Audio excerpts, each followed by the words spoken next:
नमस्कार दोस्तों, एक और इन्फॉर्मेटिव वीडियो में आप सभी का स्वागत है। और आज की इस वीडियो में एक टैबलेट की जानकारी आपके साथ शेयर करने वाला हूं, जिसका नाम है जेनफ्लॉक्स ओज़ा टैबलेट, जिसको मैनकाइंड कंपनी के द्वारा प्रमोट किया जाता है। ये बहुत ही चर्चित दवाई है।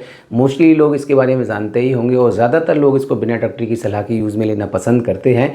और ना जाने कितने लोग ऐसे हैं जो गलत डोज में इसका सेवन करके अपनी सेहत के साथ खिलवाड़ कर रहे हैं, या मैं कहूँ अपनी सेहत को नुकसान पहुँचा रहे हैं।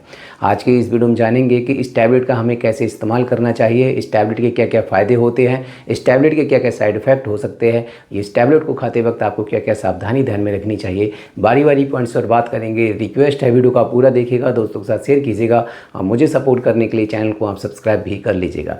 सबसे पहले अगर मैं इसकी एमआरपी की बात करूँ तो इस एक स्ट्रिप में 10 टैबलेट है और 10 टैबलेट की जो करेंट एमआरपी है वो है 142 रुपये 89 पैसे, जो आपको ईजिली मेडिकल स्टोर पर मिल ही जाती है। और अगर मैं इसके कंपोजिशन की बात करूँगा तो इसमें 2 दवाइयों को ऐड किया जाता है, एक ओफ्लॉक्सासिन, दूसरा ऑर्निडाज़ोल। अगर मैं स्ट्रेंथ की बात करूंगा तो इसमें जो ओफ्लॉक्सासिन है वो 200 मिलीग्राम ऐड किया जाता है, 200 मिलीग्राम ऐड किया जाता है, और जो ऑर्निडाज़ोल है वो इसमें 500 मिलीग्राम ऐड किया जाता है।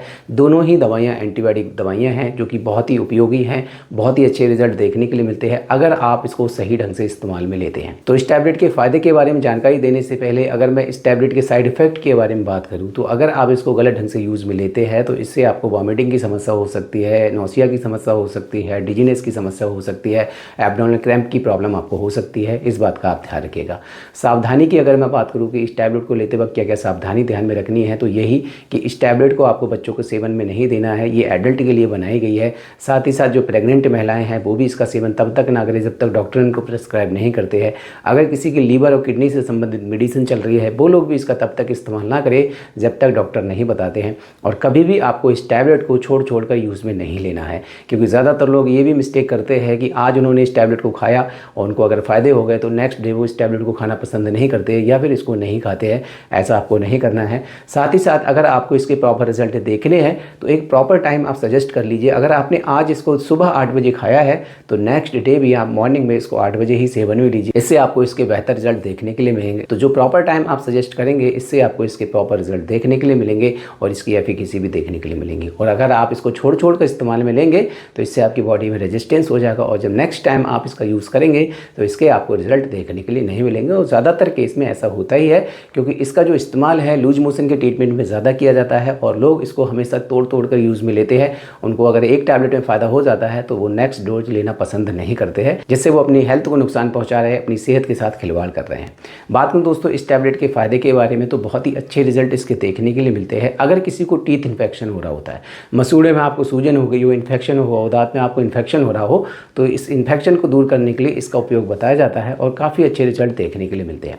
अगर किसी को लंग्स इन्फेक्शन है, फेफड़ों में आपको इन्फेक्शन हो गया हो जिसकी वजह से आपको पेन हो रहा हो, सांस लेने में समस्या हो रही है, बार बार बलगम बन रहा हो, तो ऐसी समस्या को दूर करने के लिए भी इसका उपयोग बताया जाता है। अगर किसी को गैस्ट्रोइंटेस्टाइनल इन्फेक्शन है, अगर किसी की आंतों में इन्फेक्शन हो रहा हो जिसकी वजह से लूज मोशन हो गया हो, तो लूज मोशन को दूर करने के लिए इसका उपयोग बताया जाता है। साथ ही साथ अगर किसी को यूटीआई इन्फेक्शन हो गया हो, पेशाब में आपको जलन हो रही हो, पेशाब बार बार आ रही हो, रुक कर पेशाब आ रही हो, यूटीआई इन्फेक्शन को भी दूर करने के लिए इसका उपयोग बताया जाता है, जिसके काफ़ी बेहतर रिजल्ट देखने के लिए मिलते हैं। और हमेशा आपको याद रखना है कि इस टैबलेट का आपको प्रॉपर डोज में ही इस्तेमाल में लेना है, छोड़ कर आपको कभी भी इस्तेमाल में नहीं लेना है और बिना डॉक्टर की सलाह के भी आपको इसका इस्तेमाल नहीं करना है। बाकी सही ढंग से अगर आप इस टैबलेट का इस्तेमाल करते हैं तो डेफिनेटली आपको इसके अच्छे रिजल्ट देखने के लिए मिलेंगे। वीडियो पसंद आया हो, जानकारी सही लगी तो वीडियो को लाइक करना, शेयर करना। धन्यवाद दोस्तों।